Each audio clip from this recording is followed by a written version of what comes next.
Hello students, good morning. तो question paper तो आपने देख लिया होगा, आप देख रहे होंगे स्क्रीन पर, ठीक है। वो मैंने पहले से ही लगा दिया है। तो ये हमारा क्वेश्चन पेपर था। आज का हमारा टेस्ट था 25 मार्क्स का था। इसमें मैंने 20 एक एक नंबर के ऑब्जेक्शन वाले मैंने दिए थे 1 मार्क्स के। अब इसमें कुछ बच्चों को प्रॉब्लम्स हैं, तो वो प्रॉब्लम्स हम कर लेते हैं कि भाई कैसे आया। सबसे पहला सम ही बच्चों के लिए प्रॉब्लम बना, जो मैंने दे रखा था क्वेश्चन नंबर 1 के tan इनवर्स tan 2 का क्या ऑप्शन आएगा। मैंने ऑप्शन अलग अलग देख रखे हैं, आप क्वेश्चन में देख लेना।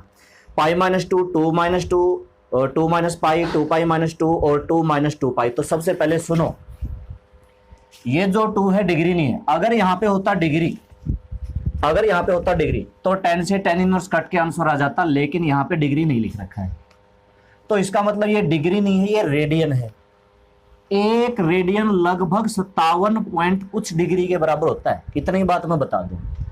तो 2 रेडियन लगभग इसका दुगना, मतलब 114 या फिर 115 पॉइंट कुछ होगा, क्योंकि मुझे 57 पॉइंट याद नहीं है।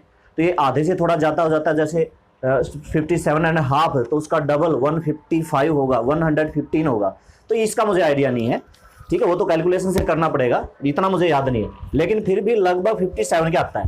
तो इसका मतलब आप ये सोचो कि ये जो टेंजेंट है या ये जो 2 है, ये सेकंड क्वाड्रेंट में है। सेकंड क्वाड्रेंट में मान लो हमें टेंजेंट 120 डिग्री की वैल्यू निकालनी। कैसे करते हैं इसको? आप लिखोगे 180 माइनस का 60, फिर ये आएगा माइनस का टेंजेंट 60 और माइनस चली जाएगी अंदर, टेंजेंट माइनस 60। तो इस तरह से हम इसको सॉल्व कर लेते हैं। लेकिन अब यहां पे 2 आ गया। फार्मूला तो यही लगाना है। देखो मैं फार्मूला किस तरह से लगाऊंगा। टेंजेंट थीटा का मैं फार्मूला लगाऊंगा, tangent pi minus theta. Tangent pi minus theta दरअसल माइनस टेंजेंट होता है, लेकिन मैं माइनस इधर ले जाऊं तो minus tangent pi minus theta किसके बराबर आएगा? टेंजेंट थीटा का। तो मतलब टेंजेंट 2 किसके बराबर आएगा? माइनस टेंजेंट पाई माइनस 2, और माइनस चलेगी अंदर, तो टेंजेंट कितना आया भाई? 2 माइनस पाई आया। तो ये मेरा इसका आंसर था, tangent inverse tangent 2 minus pi. अब देखना ये है क्या, ये इसकी रेंज से, और इसकी रेंज क्या होती है? माइनस पाई बाय 2 से पाई बाय 2। क्या इससे बिलोंग करता है? बिल्कुल इससे बिलोंग करता है। यहां से देख लो, 2 का मतलब लगभग 114 डिग्री, और उसमें से घटाना पाई 180। 114 में से 180 गए 70 से 66, लगभग 66 या 65 डिग्री। तो ये लगभग माइनस का 66 डिग्री लगभग बनेगा, या माइनस का 65 डिग्री। इसका मतलब ये इसके बीच में है, माइनस 90 से 90 के बीच में है। तो टेंजेंट इनवर्स से टेंजेंट कैंसिल, आंसर आया 2 माइनस पाई। ये हमारा पहला क्वेश्चन था, जो कि सब बच्चों के लिए एक सिरदर्द था। चलो सारे क्वेश्चन मैं नहीं बताऊंगा। फर्स्ट का हमारा ऑप्शन नंबर बी। सेकंड का भी भाई फार्मूले है। मैंने क्या कहा था? 2 टेंजेंट इनवर्स एक्स के 3 फार्मूले हैं। अगर साइन इनवर्स आए तो 1 नहीं 2x बाय में 1 प्लस एक्स स्क्वायर होना चाहिए। तो इसका ए ऑप्शन नहीं होगा, क्योंकि वहां पे माइनस है, ए नहीं होगा। दूसरा क्या होता है? अगर कोस इनवर्स आए तो 1 minus x square by 1 plus x square होता है। ये हमारा सेकंड ऑप्शन इसका सही है। इसमें कई बच्चों ने ऑल ऑफ दिस कर रखा है, ऑल ऑफ दिस नहीं होता भाई, मैंने थोड़ा सा फर्क कर रखा है। जब साइन इनवर्स होता है तो 2x बाय में 1 प्लस एक्स स्क्वायर होता है, और जब tan इनवर्स होता है ना तो 2x बाय में 1 माइनस एक्स स्क्वायर होता है। इनके मैंने बदल दिए, 1 माइनस एक्स स्क्वायर की जगह 1 प्लस एक्स स्क्वायर कर दिया। दरअसल मैं आपको फंसाना चाहता था, और बहुत सारे बच्चे फंस गए, उनको अच्छे से याद नहीं है। तो ऐसा नहीं होना चाहिए। थर्ड ऑप्शन इजी है, पाई बाय 6, इसमें किसी को कोई दिक्कत नहीं होगी। फोर्थ भी इजी था, लगभग बच्चों का ठीक था, सी ऑप्शन था।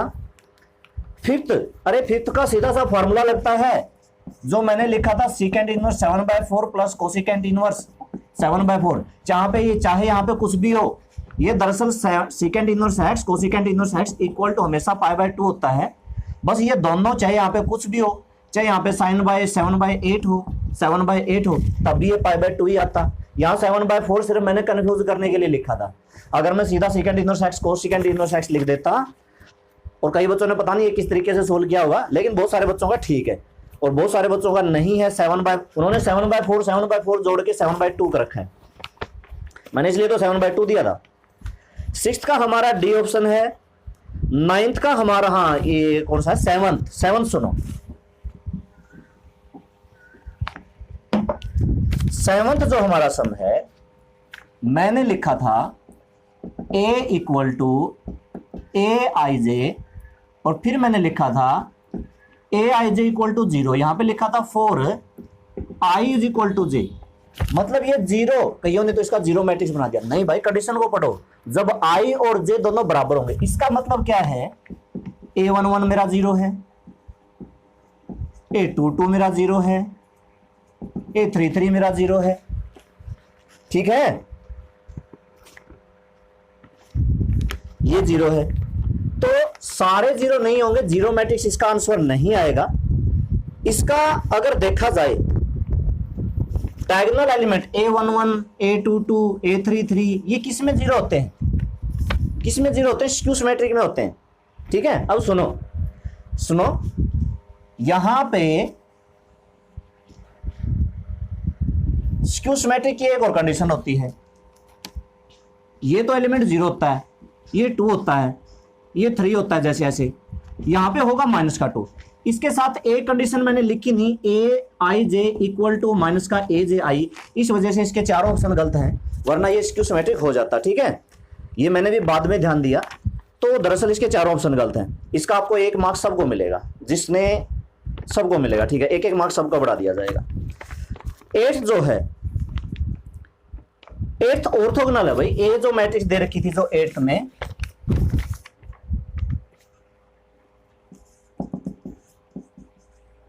cos alpha, sin alpha, -sin alpha, cos alpha.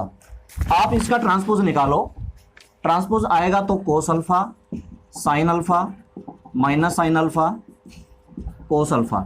आप ए की और ए के कॉम्प्लीमेंट के मल्टीप्लाई करो, आई आता है, ये हमारे ऑर्थोगोनल की डेफिनेशन है। ये किसी बच्चे ने, जब मैं लाइव आया था तो उसमें भी ये पूछा था किसी बच्चे ने, तो इसमें फिर से ये मैंने दिया है, ये ऑर्थोगोनल की डेफिनेशन है कि ऑर्थोगोनल मैट्रिक्स क्या होती है, ठीक है। जब a = i आए, तो ये तो तीसरी बार हो गया, लाइव में पूछा था, पिछले टेस्ट में दिया था, अब फिर पूछा किसी ने। 9th का a², कौन से सम की बात कर रहे हैं, 9th की,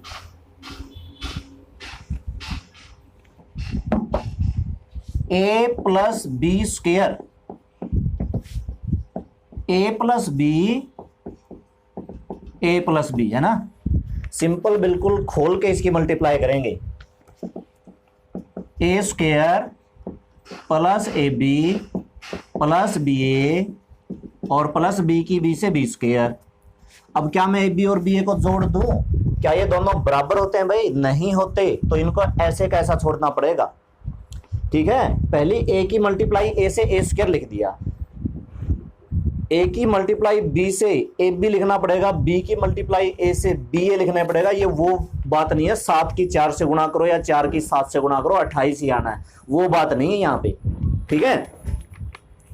तो अगला जो 10th था, 10th में मैंने क्या लिख रखा था, a का ऑर्डर मैंने लिखा l × m, b का ऑर्डर मैंने लिखा n × p, और मैंने कहा था ab डिफाइन है। अगर ab डिफाइन है, इन दोनों की मल्टीप्लाई तभी पॉसिबल है जब इसकी कॉलम इसकी रो के बराबर हो।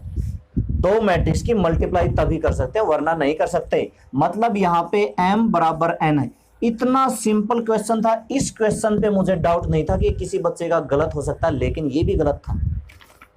m और n बराबर होंगे, बाकी और कुछ नहीं होता। बल्कि और जो अगर मैं पूछ लेता ab का ऑर्डर क्या होगा, l क्रॉस में p, ठीक है। आगे वाला और पीछे वाला ऑर्डर ही इसका निकल के आता है, जो भी उनकी मल्टीप्लाई कर देते हैं। तो इसका मतलब अगर मैं ये पूछ लेता, ये भी आपका गलत होता बहुत सारे बच्चों का। 11 था, 11th का a आएगा लैम्डा की पावर n। दरअसल अगर मैट्रिक्स के साथ कोई मल्टीप्लाई में कुछ भी कांस्टेंट है, उसका डेटरमिनेंट है, तो वो जो 3 है वो बाहर आ तो जाता है, लेकिन साथ में a का ऑर्डर उसकी पावर में होता है। अगर ए मान लो 2 क्रॉस 2 की है तो 3 की पावर 2 होगी, और मान लो 3 ऑर्डर की है तो 3 होगी। अब n ऑर्डर की है तो n होगा, और यहाँ पे मैंने क्या लिखा था, लैम्डा। लैम्डा 3 बाहर आ सकता है डिटरमिनेंट से, लेकिन ए का जो ऑर्डर है 3 क्रॉस 3, तो 3 ऑर्डर की है, थर्ड ऑर्डर की है, 3 उसकी पावर होगी। ये भी बहुत आसान क्वेश्चन था। 12th में भाई अगर दो मैट्रिक्स का डिटरमिनेंट 0 है ना, कोई जरूरी नहीं कि ए का डिटरमिनेंट भी 0 होगा और बी का 0 होगा। आप कोई ऐसा एग्जांपल दे सकते हो सकता है ना तो ए का डिटरमिनेंट 0 हो ना बी का 0 हो, लेकिन फिर भी उनका सम का डिटरमिनेंट 0 आ जाए, ठीक है ना, क्योंकि मैट्रिक्स को जोड़ के डिटरमिनेंट निकालना अलग अलग बात है। तो इसका नन ऑफ दिस होगा, कोई जरूरी नहीं है, ठीक है। पूरे का डिटरमिनेंट मैंने लिखा है और इसको खोल नहीं सकते, ऐसे नहीं कर सकते, ठीक है। अच्छा 13th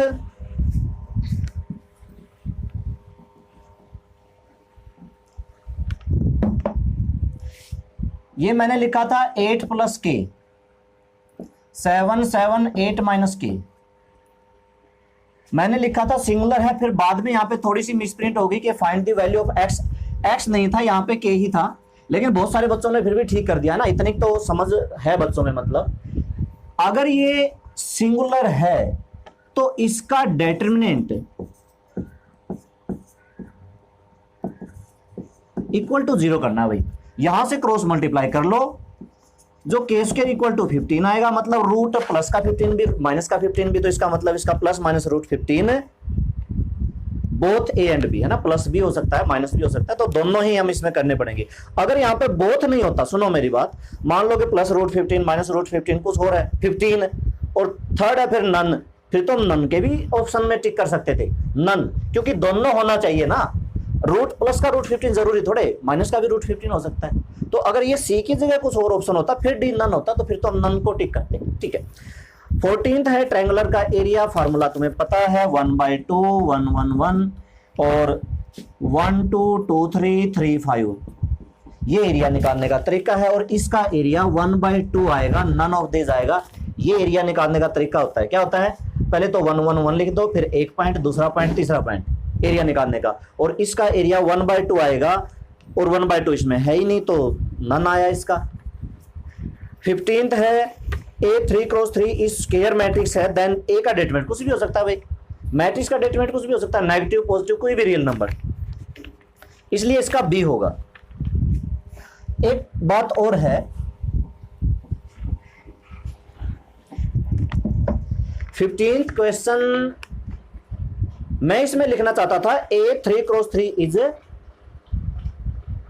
स्क्यू सिमेट्रिक मैट्रिक्स। हाँ स्क्यू सिमेट्रिक, अगर स्क्यू सिमेट्रिक मैट्रिक्स है उसका ऑर्डर ओड है, 3 क्रॉस 3 5 क्रॉस 5 7 क्रॉस 7, तो उसका डिटरमिनेंट 0 होता है, ये भी याद रखना, ठीक है। अगर यहां पे स्क्यू सिमेट्रिक आ जाता तो इसका डी ऑप्शन हो जाता।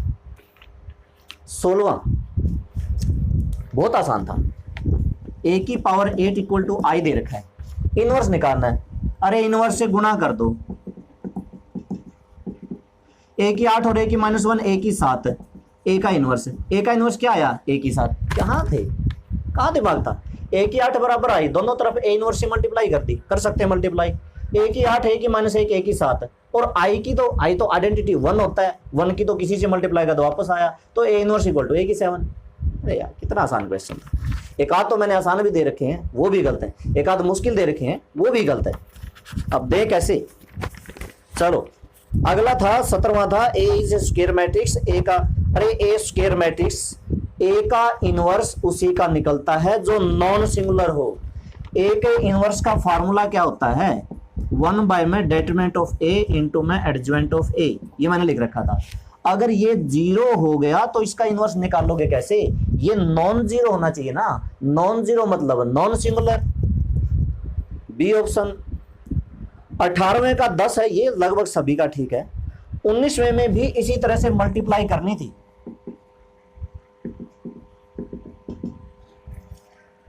Then find A inverse equal to 0 है, तो इसको भी आप ए इनवर्स से मल्टीप्लाई करके हमने सॉल्व करना था, इसको ए इनवर्स से गुणा कर दो, इसको भी ए इनवर्स से गुणा कर दो, इसको भी ए इनवर्स से गुणा कर दो।